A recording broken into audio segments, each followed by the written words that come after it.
Class 10th NCERT science chapter number 9। पहला chapter का नाम है प्रकाश का परावर्तन तथा अपवर्तन। ये साइंस न्यू बुक जो है उससे बनाया गया है। आप विश्वास के साथ देखें, सबसे सटीक और शॉर्ट नोट है। किसी भी एग्ज़ाम के लिए, बोर्ड या कॉम्पिटिटिव एग्ज़ाम के लिए बेहद ही उपयोगी होने वाला है। आइए बिना समय गवाए हम वीडियो को स्टार्ट करते हैं। समतल दर्पण द्वारा बना प्रतिबिंब आभासी तथा सीधा होता है। प्रतिबिंब का साइज वस्तु के साइज के बराबर होती है। प्रतिबिंब का साइज वस्तु के साइज के बराबर होती है। प्रतिबिंब दर्पण के पीछे उतनी ही दूरी पर बनती है जितनी दूरी पर वस्तु रखी होती है।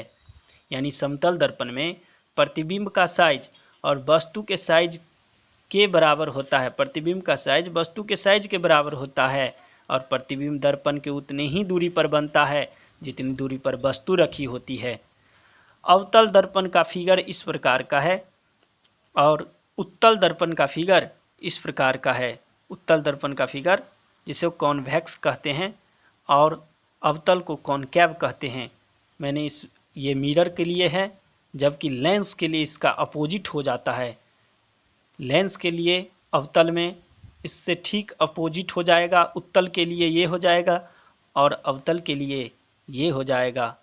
दर्पण के लिए ये है। अवतल दर्पण द्वारा अभिसारी दर्पण का मतलब अवतल दर्पण को अभिसारी दर्पण का उपयोग, यानी अवतल दर्पण और अभिसारी दर्पण उसी को कहते हैं। तो इसका उपयोग कहाँ कहाँ है? सबसे पहला, टॉर्च में, सर्च लाइट तथा गाड़ियों के हेडलाइट में, सेविंग मिरर में, डेंटिस्ट को दांतों का बड़ा इमेज देखने के लिए, सौर भट्टियों में सूर्य के प्रकाश को केंद्रित करने के लिए बड़े अवतल दर्पण का उपयोग किया जाता है। आइए उत्तल दर्पण कॉन्वेक्स मिरर का। उत्तल दर्पण का दृष्टि क्षेत्र अधिक होता है। अगर पूछे कि किस दर्पण का दृष्टि क्षेत्र अधिक होता है तो उत्तल दर्पण का दृष्टि क्षेत्र अधिक होता है।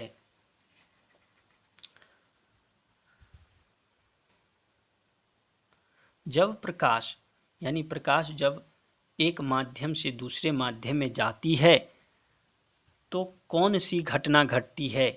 वायु क्या है? तो वायु है विरल माध्यम, जबकि जल जो है सघन माध्यम है। जब प्रकाश विरल से सघन में जाता है तो अभिलंब की ओर मुड़ जाती है। यह बीपीएससी टायर 3 री एग्जाम में पूछा गया था। और प्रकाश की चाल कम हो जाती है।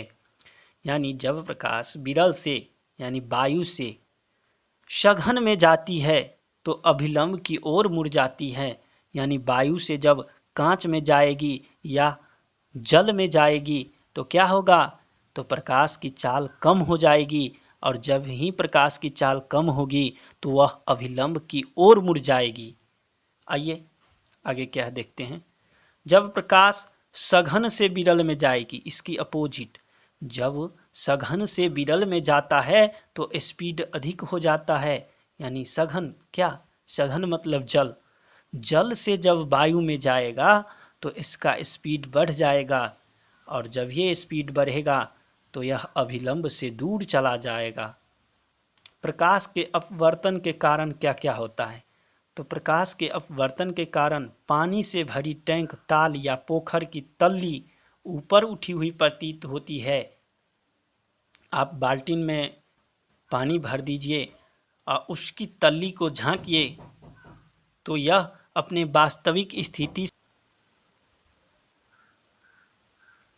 उत्तल दर्पण का दृष्टि क्षेत्र अधिक होता है। यहाँ तक हो गया था कि जब प्रकाश सघन से विरल में जाती है तो अधिक हो जाता है। क्या अधिक हो जाता है? प्रकाश का चाल अधिक हो जाता है तथा ये अभिलंब से दूर चला जाता है। प्रकाश के अपवर्तन के कारण पानी से भरी टैंक, ताल या पोखर की तल्ली ऊपर उठी हुई प्रतीत होती है। पेंसिल को पानी से भरी ग्लास में रखते हैं तो वह टेढ़ी दिखाई देती है। अक्षर के ऊपर कांच का स्लैब रखते हैं तो वह बड़े दिखाई देती है। ये प्रकाश के अपवर्तन के कारण होती है। पानी में रखा सिक्का ऊपर उठा हुआ प्रतीत होता है, यह भी प्रकाश के अपवर्तन के कारण होता है। उत्तल लेंस, यह प्रकाश को कन्वर्ज करता है यानी अभिसारित करता है, इसलिए इसे कन्वर्जिंग लेंस कहते हैं। इसलिए इसे कन्वर्जिंग लेंस यानी अभिसारित लेंस कहते हैं। किसे? तो उत्तल लेंस को। इस लेंस द्वारा अर्थात उत्तल लेंस द्वारा प्रकाश को एक जगह इकट्ठा करके ऊष्मा उत्पन्न किया जाता है। उत्तल लेंस यानी अभिसारी लेंस, उत्तल लेंस को ही अभिसारी लेंस कहते हैं। इस प्रकार का फिगर है उत्तल लेंस का, देख लीजिए आप फिगर। उत्तल लेंस दर्पण से ठीक जस्ट अपोजिट होता है। लेंस दर्पण से ठीक अपोजिट उल्टा होता है। अवतल लेंस कॉनकैव लेंस, जिसे अपसारी लेंस कहते हैं, यह प्रकाश को डाइवर्ज करता है यानी अपसारित कर देता है, इसलिए इसे अपसारित लेंस कहते हैं। फोकस दूरी का सूत्र F=R/2 होता है। दर्पण सूत्र 1/v + 1/u = 1/f होता है। लेंस सूत्र में सिर्फ दर्पण सूत्र में प्लस है, इसमें सिर्फ माइनस करना होता है, यानी 1/v - 1/u = 1/f होता है। प्रतिबिंब दूरी को v से डिनोट करते हैं और वस्तु दूरी को u से डिनोट करते हैं। फोकस दूरी को स्मॉल f से डिनोट करते हैं। लेंस की क्षमता का ऐसा मात्रक डायोप्टर होता है। लेंस की क्षमता का ऐसा मात्रक डायोप्टर होता है। लेंस की क्षमता पूछे तो P = 1/f होता है। प्रकाश सीधी रेखा में गमन करता है, यानी प्रकाश सीधी रेखा में चलता है। प्रकाश एक विद्युत चुंबकीय तरंग है, इसलिए इसे संचरण के लिए किसी माध्यम की आवश्यकता नहीं पड़ती है, जबकि ध्वनि को चलने के लिए किसी माध्यम की जरूरत पड़ती है। प्रकाश की चाल 3 × 10⁸ मीटर प्रति सेकंड होता है। जब प्रकाश किनारों पर मुड़ने की प्रवृत्ति दिखाता है तो उसे प्रकाश की विवर्तन कहते हैं। यही क्वेश्चन BPSC TRE 2 में पूछा गया था। आभासी या काल्पनिक प्रतिबिंब, वैसे प्रतिबिंब किसे कहते हैं, यानी कि आभासी या काल्पनिक प्रतिबिंब किसे कहते हैं? वैसे प्रतिबिंब जिसे पर्दे पर प्राप्त किया जा सकता है, उस प्रतिबिंब को आभासी या काल्पनिक प्रतिबिंब कहते हैं। आधुनिक क्वांटम सिद्धांत के अनुसार प्रकाश ना ही कण है ना ही तरंग, यानी आधुनिक क्वांटम थ्योरी जो दिया है उनके अनुसार प्रकाश ना ही कण है ना ही तरंग। इस सिद्धांत ने प्रकाश के कण एवं तरंग के बीच सामंजस्य स्थापित किया है। प्रकाश का परावर्तन, आपतन कोण = परावर्तन कोण। प्रकाश का परावर्तन में कहा गया है कि आपतन कोण बराबर परावर्तन कोण होता है। समतल दर्पण द्वारा प्रतिबिंब पार्श्व उल्टा बनता है। समतल दर्पण द्वारा काल्पनिक सीधा प्रतिबिंब का साइज = वस्तु का साइज, वस्तु की दूरी बराबर प्रतिबिंब की दूरी होता है। अवतल दर्पण में उल्टा प्रतिबिंब बनता है, जबकि उत्तल में सीधा प्रतिबिंब बनता है। उत्तल दर्पण में हमेशा काल्पनिक सीधा तथा छोटा प्रतिबिंब बनता है। अवतल दर्पण में बदलता रहता है, वस्तु की स्थिति के अनुसार उसका प्रतिबिंब की स्थिति होती है, लेकिन उत्तल दर्पण में हमेशा काल्पनिक सीधा छोटा प्रतिबिंब बनता है। उत्तल दर्पण में प्रतिबिंब या तो F पर नहीं तो F और P के बीच बनता है। अगर वस्तु इनफाइनाइट पर है तो प्रतिबिंब फोकस पर बनेगा। अगर वस्तु इनफाइनाइट और P यानी ध्रुव के बीच में है तो प्रतिबिंब P और F के बीच बनता है। उत्तल दर्पण का प्रयोग गाड़ी के साइड मिरर में, ये तो बचपन से पढ़ते आ रहे हैं कि उत्तल दर्पण का प्रयोग गाड़ी के साइड मिरर में होता है। ये नए बात NCERT में एक था कि ऊंचे पेड़ या भवन को देखने के लिए उत्तल दर्पण का उपयोग किया जाता है। दर्पण और लेंस दोनों के लिए अवतल की फोकस दूरी ऋणात्मक होता है, यानी दर्पण हो या लेंस, दोनों में अवतल जो होगा उसका फोकस दूरी ऋणात्मक ही होगा, जबकि उत्तल होगा तो उसका धनात्मक होगा। दर्पण के लिए आवर्धन सूत्र क्या है? तो दर्पण के लिए आवर्धन सूत्र है m = hi बटा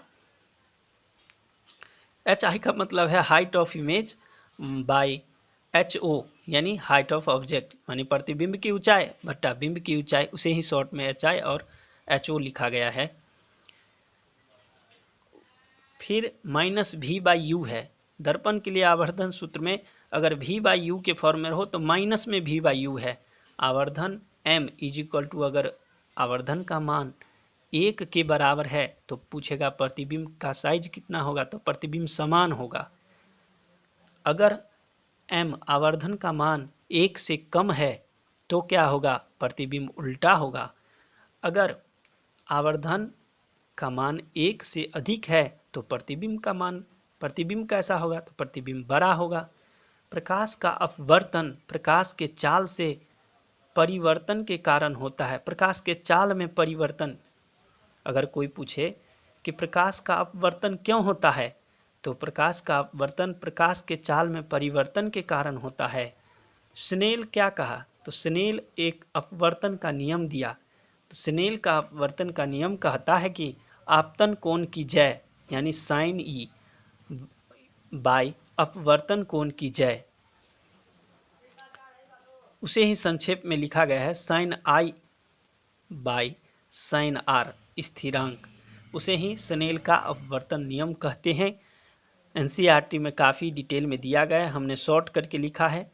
इसे ही इस स्थिरांक को यानी साइन बाय आई बट्टा साइन बाय आर को बराबर जो स्थिरांक है, इस स्थिरांक को सापेक्ष अपवर्तनांक कहते हैं।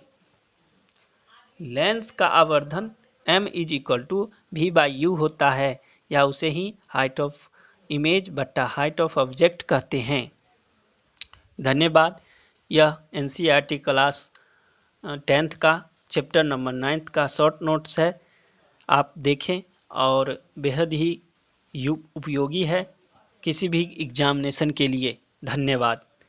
नेक्स्ट चैप्टर नंबर 10 लेकर के हम जल्द ही उपस्थित होंगे। धन्यवाद।